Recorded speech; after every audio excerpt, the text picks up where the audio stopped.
In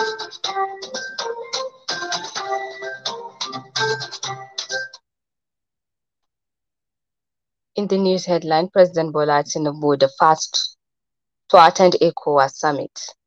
One died and dozens of houses in Borneo collapsed after heavy rain. Sudanese army airstrike kills at least 22 in Khartoum.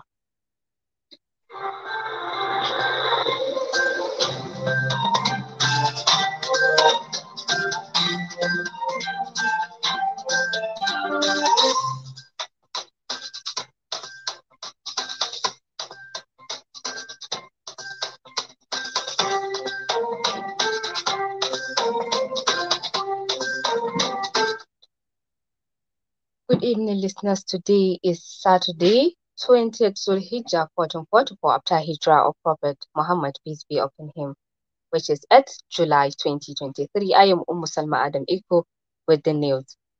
President Bola Tinubu is departing from Abuja for Guinea-Bissau to attend the 63rd Ordinary Session of the Authority of Head of State and Government of the Economic Community of West African State, ECOWAS, which takes place today in Bissau, the nation's capital. This was made known by the Special Advisor to the President on Special Duties, Communications and Strategy, Dele Alaki, in a statement yesterday. According to Alaki, President Tinubu will be accompanied by some members of the Presidential Policy Advisory Council and other top government officials. He said the president is expected back in the country at the end of the meeting. This will be Tinubu's second official outing outside the country since he was sworn in as the 16th president of Nigeria on May 29. Sawaba FM reports Tinubu first left the country as president on June 20th to Paris, France for a two-day new global financial pact organized by French President Emmanuel Macron. Northern leaders have rejected a call by former governor of Zamfara State, Malam Yerima Sani, asking President Bola Tinubu to negotiate with terrorists and bandits in the country and grant them amnesty as it was done for the Niger Delta militant by the late Umaru Yar'Adua's administration. In their separate views, they argued that such negotiation will continue to fail because the bandits do not have a central command of leadership and they never kept the agreement reached with some of them in the past by some states and communities in North. President General Zuku Yutif and chairman of the three socio-cultural ethnic group in Benue State, Chief Ibo Ihang, says there is no way President Bola Tinubu's government will negotiate with bandits and terrorists. These were people who were brought into this country for the past of West Africa to prosecute elections for some persons in 2015. Those who brought them into the country know themselves, he added. They should be made to go and clean up the mess they created for Nigerians. Huge amount of money was also alleged to have been given to appease the bandits to drop arms and accept peace deals in Zamfara, Katsina, Niger, and other northern states. The Committee of Inquiry set up by Anambra State government to look into examination fraud involving Ummusalma Ejikeme has confirmed that she manipulated her Unified Tertiary Matriculation Examination result, giving herself a score of 362 as against actual score of 249. The committee in its 8th phase report that the student of Anglican Girls Secondary School in Newi admitted that she manipulated the PEC result herself using her phone. Ummusalma had gained attention of Nigerians recently following the controversy relating to her UTME result. Following the release of the UTME result by the Joint Admission and Matriculation Board in May, Ummusalma was widely celebrated as the top scorer in examination after coming out with a score of 362. Her claim of being the top scorer had gotten her a 3 million naira worth of scholarship from Innocent Chukuma, chairman of Innocent Vehicle Manufacturing. According to the committee, Ummusalma is expected to tender a written apology to JAMB, the Anglican Girls Secondary School, and the Anambra State government. Meanwhile, the Joint Admissions and Matriculation Board, JAMB, has congratulated Ms. Kemyosiku Chinyere Uche for emerging as the best scorer in the Unified Tertiary Matriculation Examination (UTME) with 360 marks aggregate. JAMB gave the congratulatory message in a statement signed by its head of media and publicity, Dr. Fabian Benjamin, following the report of the panel set up by the Anambra State government on Ummusalma Ejikeme falsified UTME result. The examination agency, however, vowed not to relent in its effort to expose examination malpractice in the education sector, as it berated ethnic bigot supporting the action of Mesoma. JAMB retreated that the report of Anambra State panel on the issue has vindicated the board effort to stand by the truth. A federal high court in Kano has issued an interim order restraining the Nigerian police, Kano Public Complaint and Anti-Corruption Commission from harassing, arresting, inviting or detaining the immediate first governor of Kano State, Abdullahi Umar Ganduje, his family members or any appointee who served under his administration. Also restrained by the court presided over by Justice A.M. Liman and 6 other dependents. The order will remain in effect pending the hearing and determination of the substantive originating motion. The court's decision came as a result of an ex parte application filed by Mr. B. Hemba, counsel to the applicant, whose identity was revealed as the immediate first governor of Kano State. The court also extended the order to all 8 defendants in the case, prohibiting them from taking any further action against the former governor or his associate. Justice Liman also announced that the interim order will remain in operation until the hearing of the motion for the enforcement of fundamental human rights scheduled for July 14, 2023. Jigawa State Governor Malam Umar Namadi says Nigerian universities are not ripe for full autonomy. The governor said granting full financial autonomy to universities will deny many people a university education because of high costs of tuition fees. He spoke when he paid a solidarity visit to the executive secretary of the Tertiary Education Trust Fund, TED Fund, Soni Ekono. He noted that those advocating full university autonomy were not aware of the implication of such policy. According to him, granting universities financial autonomy would mean the introduction of tuition fees for the institutions to be able to pay their lecturers and other workers in the institutions. He called for continuous government financial interventions in the nation's universities, noting that universities are currently semi-autonomous and that granting total autonomy to universities will not be right at the moment. Meanwhile, Tertiary Education Trust Fund, TED Fund, says it will assist the Jigawa State government in tackling flood ravaging its University of Science and Technology. The Executive Secretary of TED Fund, Sunday Ekno, made the pledge when Governor Umar Namadi of Jigawa State visited him in Abuja. According to Ekno, Jigawa is one of the major frontier states in terms of emerging technology. Earlier, the governor said that his visit was to thank Mr. Ekno for TED Fund's intervention in tertiary institutions in Jigawa State. He lauded the agency for all it was doing toward the development of education in the country. And the news is coming to you from studio of Sawaba Radio. More news after the short break. Tuesday. This is news on the hour.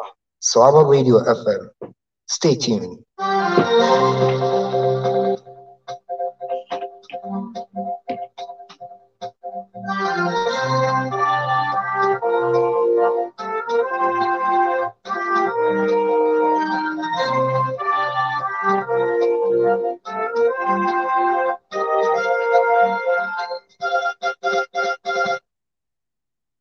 Thank you for joining.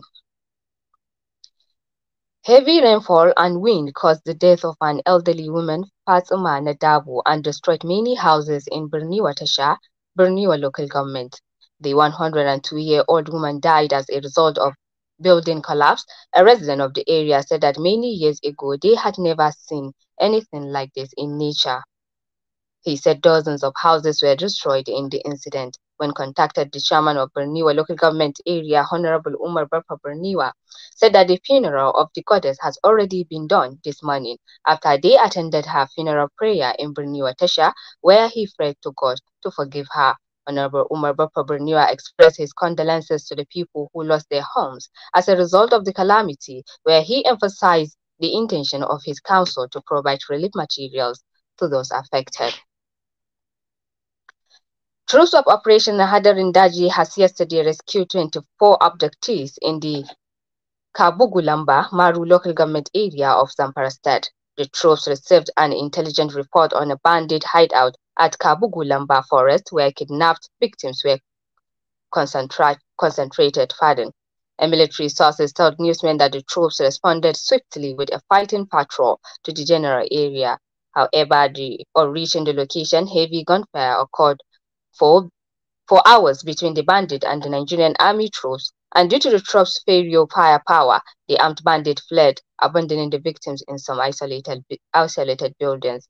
In the encounter, the troops successfully rescued 24 kidnapped victims and neutralized 4 armed bandits, while others fled with several gunshot wounds. Among the rescued kidnapped victims were 9 women, 15 men, and an infant. All of the rescued were handed over to the appropriate authorities to reunite them with their families. Police command in Bauchi State has arrested 21-year-old housewife Maimunatu Suleiman for allegedly stabbing her husband to death at Kofar Dumi, a suburb of Bauchi Metropolis. The acting spokesman of the command, ASP Aminu Ahmad, stated this in a statement made available to newsmen on Friday in Bauchi. He said the housewife allegedly stabbed her husband with the intention of killing him following an altercation that ensued between them. Police spokesman says report obtained from medical doctors confirmed that the victim died as a result of an injury inflicted on his chest, while the suspect sustained minor bruises on her stomach. He added that preliminary investigation revealed that the suspect, Maimuna Suleiman, stabbed her husband, Aliyu Muhammad, in their matrimonial home. During interrogation, the suspect confessed for having committed the crime. ASP Ahmad said the Commissioner of Police, Awal Muhammad, directed that the case be transferred to the State Criminal Investigation Department for investigation to further unravel the circumstances surrounding the death of the victim. Now to international scene.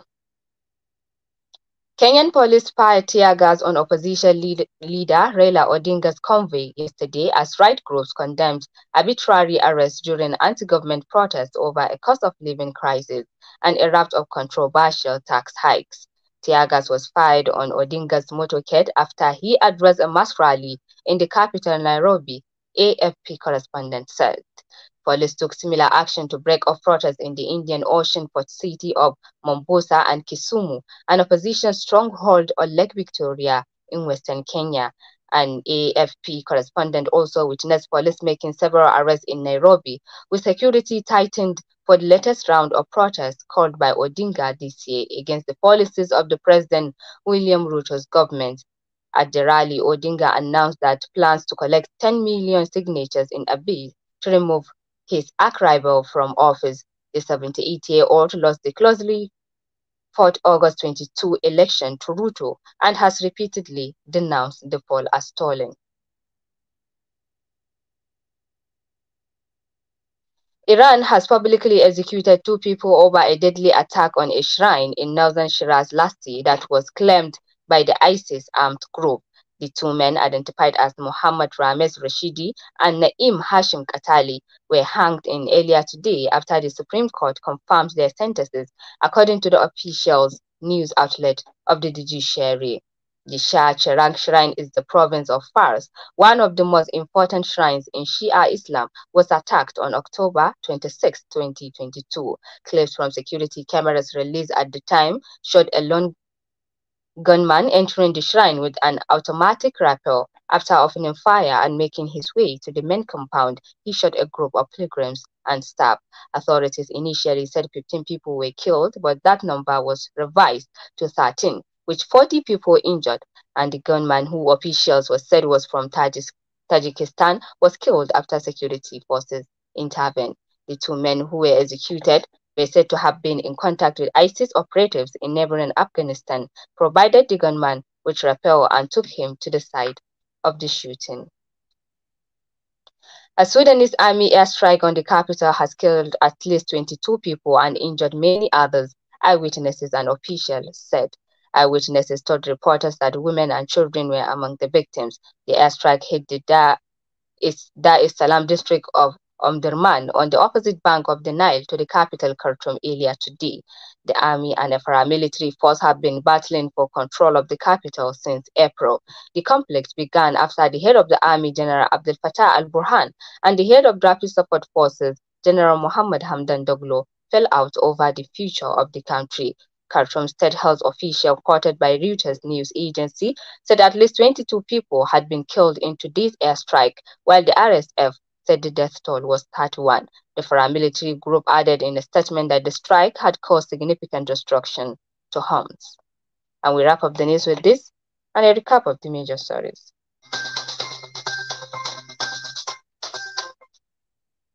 From the news, President Bola Ahmed Tinubu departs to Guinea-Bissau to attend ECOWAS summit. One died and dozens of houses in Borneo collapsed after heavy rain. Sudanese army airstrike kills at least 22 in Khartoum. On behalf of the news department headed by Salamatunu Aliman, our editor Lukuman Dahiro, our continuity announcer Zaliha Muhammad Ahmed. I am Ummusalma Adam Iko. Have a good night.